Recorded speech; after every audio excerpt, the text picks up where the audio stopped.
കോഴിക്കോട് മണ്ഡലത്തിലെ NDA സ്ഥാനാർത്ഥി Shri MT രമേശാണ് ഇപ്പോൾ റിപ്പോർട്ടിനൊപ്പം ചേരുന്നത്. രമേശേട്ടാ, സ്ഥാനാർത്ഥി നിർണയം വന്നിരിക്കുന്നു. കോഴിക്കോട് മണ്ഡലത്തിലേക്ക് സജീവമായി ഇറങ്ങാൻ പോവുകയാണ്. എന്താണ് പ്രതീക്ഷ? സ്ഥാനാർത്ഥി എന്നുള്ള നിലയ്ക്ക് ഇറങ്ങുന്നെന്ന് മാത്രമേ ഉള്ളൂ. ഞാൻ കോഴിക്കോട് ദീർഘകാലമായിട്ട് കോഴിക്കോട് കേന്ദ്രീകരിച്ച് പ്രവർത്തിക്കുന്നതാണ്. ഞാൻ 2004 ഈ പാർലമെൻറ്റ് മണ്ഡലത്തിൽ സ്ഥാനാർത്ഥിയായത് മുതൽ കോഴിക്കോട് സജീവമായിട്ടുള്ള രാഷ്ട്രീയ പ്രവർത്തനത്തിലുള്ള ആളാണ്. കോഴിക്കോട് സ്ഥിരമായിട്ട് താമസിക്കുന്ന ആളാണ്. കോഴിക്കോടിൻ്റെ എല്ലാ പ്രശ്നങ്ങളെക്കുറിച്ചും എനിക്ക് കൃത്യമായിട്ടുള്ള ബോധ്യമുണ്ട്. ഞാൻ വിദ്യാർത്ഥി സംഘടനാ പ്രവർത്തനം മുതൽ കോഴിക്കോട് നഗരം കേന്ദ്രീകരിച്ചുകൊണ്ട് പ്രവർത്തിക്കുന്ന ഒരാളാണ്. അതുകൊണ്ട് കോഴിക്കോട് നഗരമോ കോഴിക്കോടിൻ്റെ പരിസര പ്രദേശങ്ങളോ ഒന്നും തന്നെ എനിക്ക് പുതിയ സ്ഥലങ്ങളല്ല. കോഴിക്കോടിൻ്റെ പ്രശ്നങ്ങളും പുതിയ പ്രശ്നങ്ങളല്ല. അതുകൊണ്ട് ഈ കോഴിക്കോടിനെ പാർലമെൻറ്റിൽ പ്രതിനിധീകരിക്കാൻ വേണ്ടി ജനങ്ങളോട് വോട്ട് ചോദിക്കുമ്പോൾ എന്താണ് കോഴിക്കോടിന് വേണ്ടത് എന്ന് കൃത്യമായിട്ട് അറിയുകയും അത് ജനങ്ങളുമായിട്ട് കൺവേ ചെയ്യാനും സാധിക്കുമെന്നുള്ളൊരു ആത്മവിശ്വാസം എനിക്കുണ്ട്. കഴിഞ്ഞ തവണ 2019 വലിയ തരത്തിലുള്ള വോട്ട് വീതം വർദ്ധിപ്പിക്കാൻ BJP സംബന്ധിച്ച് സാധിച്ചിട്ടുണ്ട്. ഇത്തവണ ആ നിലയ്ക്ക് നോക്കുമ്പോൾ വിജയം എന്നതിന് അപ്പുറത്തേക്ക് മറ്റെന്തെങ്കിലും പ്രതീക്ഷ ഉണ്ടോ? വിജയത്തിൽ കുറഞ്ഞ ഒന്നിലും ഞങ്ങൾ പ്രതീക്ഷിക്കുന്നില്ലല്ലോ. ഞങ്ങൾക്ക് പാർലമെൻറ്റിൽ ഈ പ്രാവശ്യം കേരളത്തിന് MP മാരുണ്ടാവണം. തീർച്ചയായിട്ടും അതിന് കോഴിക്കോട് ഏറ്റവും സാധിക്കുന്നൊരു മണ്ഡലമാണ് എന്നുള്ള വിശ്വാസം ഞങ്ങൾക്കുണ്ട്. കോഴിക്കോട് BJPക്ക് നല്ല വോട്ട് ബാങ്കുള്ള നല്ല ബേസുള്ള മണ്ഡലമാണ്. കാരണം ഭാരതീയ ജനസംഘത്തിൻ്റെ കാലം മുതൽ ഞങ്ങളുടെ രാഷ്ട്രീയ പ്രവർത്തനം ആരംഭിച്ചിട്ടുള്ള ഒരു പാർലമെൻറ്റ് മണ്ഡലമാണ്. അതുകൊണ്ട് നല്ല സംഘടനാപരമായിട്ടുള്ള ബേസുണ്ട്. കോഴിക്കോട് നല്ല രാഷ്ട്രീയ പ്രബുദ്ധതയുള്ളതാണ്. അതുകൊണ്ട് മോഡി സർക്കാർ 10 കൊല്ലക്കാലമായി ചെയ്യുന്ന കാര്യങ്ങളെല്ലാം കോഴിക്കോട്ടെ ജനങ്ങൾ കാണുകയാണ്. കോഴിക്കോട് റെയിൽവേ സ്റ്റേഷനിൽ പോകുന്ന ആർക്കെങ്കിലും മോഡിക്കെതിരായിട്ട് വോട്ട് ചെയ്യാൻ വേണ്ടി സാധിക്കുമോ? ദേശീയപാതയിലൂടെ യാത്ര ചെയ്യുന്ന ആർക്കെങ്കിലും മോഡി സർക്കാരിനെതിരായിട്ട് വോട്ട് ചെയ്യാൻ സാധിക്കുമോ? അതുകൊണ്ട് അവിടെ കൺമുമ്പിൽ വികസനമുണ്ട്. ആ വികസനം കാണുന്ന ആളുകളെല്ലാവരും ഇപ്രാവശ്യം മോഡിക്കാണ് വോട്ട് ചെയ്യുക. അതിൻ്റെ ഒരു പ്രതിനിധി എന്ന് മാത്രമേ ഉള്ളൂ. ആളുകൾ നരേന്ദ്രമോദിക്ക് വോട്ട് ചെയ്യും. അത് സ്വാഭാവികമായിട്ടും ഈ പാർലമെൻറ്റ് മണ്ഡലത്തിൽ ജയിക്കാനുള്ള സഹായകമായ സാഹചര്യമാണ്. ഒരു ത്രികോണ മത്സരം എന്ന അർത്ഥത്തിലേക്ക് തന്നെ കാര്യങ്ങൾ പോകുമെന്നാണ് അങ്ങ് വിശദീകരിക്കുന്നതെന്ന് ഞാൻ മനസ്സിലാക്കുന്നത്. ഇപ്പോൾ എളമരം കരീം LDFന് വേണ്ടിയുണ്ട്, തൊട്ടപ്പുറത്ത് UDFന് സിറ്റിംഗ് MP ആയിട്ടുള്ള MK രാഘവനുമുണ്ട്. ആ രണ്ട് കാൻഡിഡേറ്റും വലിയ പ്രതിച്ഛായയുണ്ട് എന്നുള്ളതാണ് പൊതുമധ്യത്തിൽ ഉയർന്നു വരുന്ന വാദവും. അതിനെങ്ങനെയാണ്? പ്രതിച്ഛായക്കല്ലല്ലോ ആളുകൾ വോട്ട് ചെയ്യുന്നത്. ഞാൻ എൻ്റെ എതിർ സ്ഥാനാർത്ഥികളുടെ വ്യക്തിപരമായിട്ട് എന്തെങ്കിലും ആക്ഷേപിക്കണമെന്നൊന്നും ആഗ്രഹിക്കുന്നില്ല. അങ്ങനെ വ്യക്തിപരമായിട്ടുള്ള വിഷയങ്ങളോ പരാമർശങ്ങളോ അല്ലാതെ ഒരു തിരഞ്ഞെടുപ്പിനെ സ്വാധീനിക്കുന്നത്. എളമരം കരീം ദീർഘകാലമായിട്ട് രാജ്യസഭാംഗമായിരുന്നു. അദ്ദേഹം എന്താണ് കോഴിക്കോടിന് ചെയ്തിട്ടുള്ളത്? 5 വർഷക്കാലം അച്യുതാനന്ദൻ്റെ ഗവൺമെൻറ്റിൽ അദ്ദേഹം വ്യവസായ മന്ത്രിയായിരുന്നു. കിടാലൂർ എസ്റ്റേറ്റിൽ ഒരു വ്യവസായ പാർക്ക് ഉണ്ടാക്കാൻ വേണ്ടി നിരപരാധികളായിട്ടുള്ള ആളുകളെ തല്ലിയൊടിക്കുക എന്നതിനപ്പുറത്ത് ഒരു വ്യവസായ മന്ത്രി എന്നുള്ളതിലേക്ക് കോഴിക്കോടിന് എന്തെങ്കിലും ഒരു പുതിയ വ്യവസായം അദ്ദേഹം കൊണ്ടുവന്നിട്ടുണ്ട്. ഉള്ള വ്യവസായം അദ്ദേഹമല്ലേ പൂട്ടിയത്? അദ്ദേഹം തൊഴിലാളി യൂണിയൻ്റെ നേതാവായിരിക്കുന്ന സമയത്താണ് മാവൂർ ഗാളി റയൻസ് പൂട്ടിയത്. അപ്പോൾ ഉള്ള വ്യവസായം പൂട്ടി എന്നല്ലാതെ ഒരു പുതിയ വ്യവസായമോ അദ്ദേഹം കൊണ്ടുവന്നിട്ടില്ല. രാജ്യസഭാംഗം എന്നുള്ള നിലക്ക് ഈ കോഴിക്കോടിന് വേണ്ടി കോഴിക്കോടിൻ്റെ ഏതെങ്കിലും ഒരു പ്രശ്നം അദ്ദേഹം രാജ്യസഭയിൽ അദ്ദേഹത്തിൻ്റെ പ്രസംഗത്തിൽ ഞാൻ കേട്ടിട്ടില്ല. ഉണ്ടെങ്കിൽ അദ്ദേഹം വിശദീകരിക്കട്ടെ.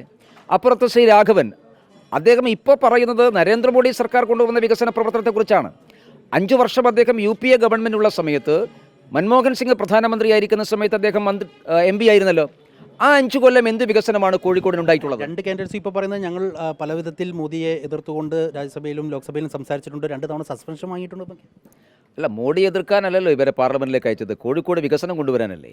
മോഡി എതിർക്കാൻ മാനാഞ്ചേരിയിൽ ഞങ്ങളൊരു വേദി കെട്ടിക്കൊടുക്കാമല്ലോ, അവിടെ നിന്ന് എതിർത്താൽ പോരെ? ജനങ്ങൾ പാർലമെൻറ്റിൽ ആളുകളെ ജയിപ്പിക്കുന്നത് വികസനത്തിന് വേണ്ടിയിട്ടാണ്. നരേന്ദ്രമോദിയെ എതിർത്താൽ ആളുകൾക്ക് ജീവിക്കാൻ സാധിക്കില്ല. അപ്പോൾ വികസനത്തിന് വേണ്ടി എന്തു കൊണ്ടുവന്നു? എന്താണ് കഴിഞ്ഞ 15 കൊല്ലക്കാലമായിട്ടുള്ള രാഘവൻ്റെ സംഭാവന? എന്താണ് നരേന്ദ്രമോദി ഗവൺമെൻറ് ഇന്ത്യയിലെ മറ്റെല്ലാ പ്രദേശങ്ങൾക്കും കൊടുക്കുന്ന വികസന പ്രവർത്തനത്തിനപ്പുറത്ത് അദ്ദേഹം സ്വന്തം നിലയിൽ ഈ കോഴിക്കോടിന് വേണ്ടി എന്തു ചെയ്തു? ഈ ചോദ്യമാണ് ഞങ്ങൾ ജനങ്ങളുടെ മുമ്പിലുള്ളത്. അവർക്ക് ഉത്തരമുണ്ടെങ്കിൽ അവർ പറയട്ടെ. ഒപ്പം തന്നെ ഒരു കാര്യം കൂടി ചോദിച്ച് അവസാനിപ്പിക്കാം. ഈ ഒപ്പം തന്നെ ഏട്ടൻ ഫാക്ടറികൾ എങ്ങനെയായിരിക്കും ഈ തെരഞ്ഞെടുപ്പിൽ ബാധിക്കുക? അല്ല, അവർ ഏട്ടനാണല്ലോ. ഞാൻ അത്രയൊന്നും പ്രായമുള്ള ആളല്ല, ഞാൻ വളരെ ചെറുപ്പമാണ്. അതുകൊണ്ട് എല്ലാവരും എന്നെ പേര് വിളിച്ചാൽ മതി. ഞാൻ എൻ്റെ മൂത്ത ആൾക്കാരെന്തിനാ എന്നെ ഏട്ടാന്നൊക്കെ വിളിക്കുന്നത്? എല്ലാവരെയും പേര് വിളിക്കാനാണ് ഞാൻ ഇഷ്ടം. എൻ്റെ പേര് വിളിച്ചാൽ മതി. എനിക്കൊരു നല്ല പേരുണ്ട്.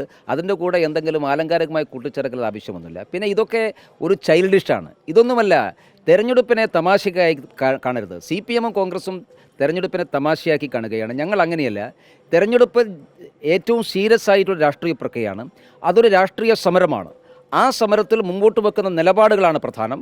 ആ നിലപാടുകൾക്ക് ജനങ്ങൾ കൂട്ടുനിൽക്കുന്നോ ഇല്ലയോ എന്നുള്ളതാണ് പ്രധാനപ്പെട്ടത്. അതായത് ഏട്ടൻ ഫാക്ടർ വന്നാൽ പോലും യാതൊരു തരത്തിലും ഒരു പ്രശ്നം ഉണ്ടാവാൻ സാധ്യതയില്ല. അല്ല, അനിയനല്ലേ ആൾക്കാർ വോട്ട് ചെയ്യുക. എന്തിനാ ഏട്ടൻ? പ്രായമായ ആൾക്കാർക്ക് എന്തിനാണ് വോട്ട് ചെയ്യുന്നത്? ഞാൻ താരതമ്യേന വളരെ ജൂനിയറാണ്. ആളുകൾ എനിക്ക് വോട്ട് ചെയ്യട്ടെ. പ്രത്യേകിച്ചും ഈ രാജ്യം ചെറുപ്പക്കാർക്ക് താരതമ്യേന ചെറുപ്പക്കാരായിട്ടുള്ള ആളുകളെയാണ് BJP പരീക്ഷിച്ചിട്ടുള്ളത്. അതുകൊണ്ട് കോഴിക്കോട് പാർലമെൻറ്റ് മണ്ഡലത്തിലെ സ്ഥാനാർത്ഥികൾ നോക്കുമ്പോൾ ഞാനാണല്ലോ ജൂനിയർ ആയിട്ടുള്ള ആളുകൾ. ജനം 5 വർഷം എനിക്ക് അവസരം തരട്ടെ. അവരൊക്കെ റിട്ടയർമെൻറ്റിലാണ്. രാജ്യസഭയിൽ നിരവധി പ്രാവശ്യം അവസരം കിട്ടിയിട്ടുള്ള ഒരാളാണ് എളമരം കരീം. അദ്ദേഹത്തിൻ്റെ പാർലമെൻ്ററി പ്രവർത്തനം എന്താണെന്ന് എല്ലാവരും കണ്ടു. 15 കൊല്ലം ലോകസഭയെ പ്രതിനിധീകരിച്ചിട്ടുള്ള ആളാണ് രാഘവൻ. അദ്ദേഹത്തിൻ്റെ പാർലമെൻ്ററി പ്രവർത്തനം എന്താണ് കണ്ടു. ഇപ്പോൾ സ്വാഭാവികമായിട്ടും അനിയനായിട്ടുള്ള എനിക്കൊരു അവസരം തരട്ടെ. അതിനെ കാണുമ്പോൾ തന്നെ അതിലൊരു കൗശലം അങ്ങ് കാണുന്നുണ്ടോ ഈ ഇക്കയിലും ഏറ്റവും ഒക്കെ? അല്ലാതെ രാഷ്ട്രീയമായിട്ട് ആളുകളെ വിഡ്ഢികളാക്കുന്ന ഏർപ്പാടാണ്. ഞാൻ പറഞ്ഞല്ലോ, തെരഞ്ഞെടുപ്പിൽ ഇങ്ങനെയുള്ള ഗിമ്മിക്കുകൾ പറഞ്ഞുകൊണ്ടോ ഇത്തരമുള്ള പദങ്ങൾ ഉപയോഗിച്ചുകൊണ്ടോ ആളുകൾ വോട്ട് ചെയ്യുന്നുവെന്നാണോ ഇപ്പോഴും കോൺഗ്രസും CPM വിചാരിക്കുന്നത്? അവർ ഏത് ലോകത്താണ്? തെരഞ്ഞെടുപ്പിൽ ജനങ്ങൾ വോട്ട് ചെയ്യുന്നത് നിലവിലുള്ള രാഷ്ട്രീയത്തെ വിലയിരുത്തിക്കൊണ്ടാണ്. രാഷ്ട്രീയമാണ് ഞങ്ങൾ പറയുക, വികസനമാണ് ഞങ്ങൾ പറയുക. അതിനപ്പുറത്തുള്ള ഗിമ്മിക്കുകൾ കാട്ടി വോട്ട് പിടിക്കുന്നത് ജനാധിപത്യത്തെ തന്നെ അപഹസിക്കുന്നതിന് തുല്യമാണ്. ആദ്യഘട്ട പട്ടിക വന്നു കഴിഞ്ഞു. ഇപ്പോൾ കേരളത്തിലുടനീളം സ്ഥാനാർത്ഥികൾ ഇനി വരാനും ഇരിക്കുന്നു. ഈ ഏറ്റവും ആദ്യത്തെ പട്ടിക വന്നപ്പോൾ അങ്ങയുടെ ഒരു പ്രതീക്ഷ എന്താ? കേരളത്തിലെ 12 സീറ്റിലേക്കാണ് ഇപ്പം സ്ഥാനാർത്ഥികളെ പ്രഖ്യാപിച്ചത്. ഏറ്റവും പരിചയസമ്പന്നരായിട്ടുള്ള പ്രഗത്ഭരായിട്ടുള്ള ആളുകളെയാണ് ഞങ്ങൾ സ്ഥാനാർത്ഥികളാക്കിയത്. മാത്രമല്ല, ഞങ്ങൾ ജനങ്ങൾക്ക് നൽകിയിട്ടുള്ള വലിയ കമ്മിറ്റ്മെൻറ്റ് അത് ഈ കേരളത്തിലെ സ്ഥാനാർത്ഥി നിർണയം പൊതുവേ ദേശീയ തലത്തിൽ തന്നെ 195 സ്ഥാനാർത്ഥികളെ പ്രഖ്യാപിച്ചപ്പോൾ അതിൽ 40-ലേറെ സ്ത്രീകൾക്ക് ഞങ്ങൾ അവസരം കൊടുത്തിട്ടുണ്ട്. കേരളത്തിൽ 12 സ്ഥാനാർത്ഥികളെ പ്രഖ്യാപിച്ചപ്പോൾ 3 ഞങ്ങൾ മഹിളകളെ മത്സരിപ്പിച്ചത്. CPM 20 സ്ഥലത്ത് ആളുകളെ പ്രഖ്യാപിച്ചപ്പോൾ ആകെ 2 സ്ഥലത്താണല്ലോ അവർ പരിഗണിച്ചത്.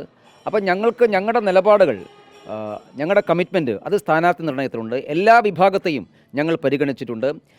ഇപ്പോൾ സ്ഥാനാർത്ഥി പ്രഖ്യാപിച്ചപ്പോൾ MV ഗോവിന്ദൻ മാഷ് പറഞ്ഞതുപോലെ 72 വയസ്സുള്ള ആളുകളെ ചൂണ്ടിക്കാട്ടി ഇത് യുവത്വമുള്ള പട്ടികയാണ് എന്ന് പറയേണ്ട ആവശ്യം ഞങ്ങൾക്കില്ല. ഞങ്ങൾക്ക് പ്രഖ്യാപിച്ച 12 സ്ഥാനാർത്ഥികൾ പകുതിയിലേറെ ആളുകൾ യുവാക്കൾ തന്നെയാണ്. അതുകൊണ്ട് യുവത്വമുള്ള ഒരു സ്ഥാനാർത്ഥി പട്ടികയാണ് ഞങ്ങൾ പ്രഖ്യാപിച്ചിട്ടുള്ളത്. ഒരു കൗതുക ചോദ്യം കൂടി ചോദിച്ച് ഞാൻ അവസാനിപ്പിക്കാം.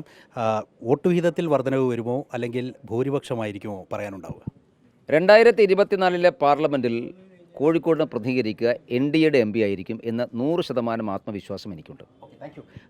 MT രമേശാണ് ഇപ്പോൾ റിപ്പോർട്ടിനൊപ്പം ചേർന്നത്. വലിയ തരത്തിലുള്ള ആത്മവിശ്വാസം അദ്ദേഹം വെച്ച് പുലർത്തുകയും ചെയ്യുന്നുണ്ട്. എന്തായാലും ഇനി വരുന്ന ദിനങ്ങൾ കോഴിക്കോട് മണ്ഡലത്തെ സംബന്ധിച്ച് വാശിയേറിയ ചൂടേറിയ പ്രചാരണ പ്രവർത്തനങ്ങൾക്ക് നേതൃത്വം നൽകുന്ന സ്ഥാനത്തിലേക്ക് കാര്യങ്ങൾ പോകുമെന്ന ഇതിൽ ഒരു തർക്കവുമില്ല. വീഡിയോ ജേർണലിസ്റ്റ് വിനീഷ് ഒളവണ്ണയ്ക്കൊപ്പം reporter Deepak Malayamma, in reporter, Kozhikode.